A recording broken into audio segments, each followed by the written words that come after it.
ഓ നമശ്ചണ്ഡികായി 2026 മകരസംക്രമ ഫലങ്ങളാണ് നമ്മൾ ചർച്ച ചെയ്തുകൊണ്ടിരിക്കുന്നത്. ഇനി ചിങ്ങക്കൂറാണ്. മകവും പൂരവും ഉത്രത്തിൽ കാലും അടങ്ങിയതാണ് ചിങ്ങക്കൂർ. ഈ ചിങ്ങക്കൂറുകാരെ സംബന്ധിച്ചിടത്തോളം സംക്രമം നടക്കുന്നത് 6-ാം ഭാവത്തിലാണ്.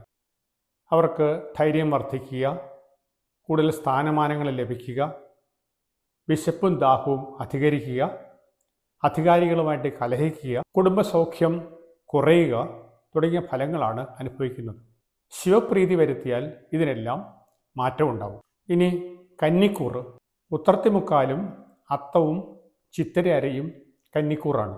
കന്നിക്കൂറുകാരെ സംബന്ധിച്ചിടത്തോളം സംക്രമം സംഭവിക്കുന്നത് 5-ാം ഭാവത്തിലാണ്. ബുദ്ധിവികാസം, പ്രതിഭ വർദ്ധിക്കുക, വിവേകശക്തി ഉണ്ടാകുക, പുണ്യം വർദ്ധിക്കുക, കൂടുതൽ ഈശ്വരഭജനം, മന്ത്രം തുടങ്ങിയവ ഒക്കെ ചെയ്യുക, സന്താനങ്ങൾക്ക് അഭിവൃദ്ധി ഉണ്ടാകുക മുതലായ നല്ല ഫലങ്ങൾ അവർക്ക് ഈ കാലത്ത് ലഭിക്കും. ശ്രീകൃഷ്ണ ഭജനം സൽഫലങ്ങളെ കൂടുതൽ നന്നാക്കുന്നതിന് ഇടവരുത്തും. ഓ നമശ്ചണ്ഡികായ.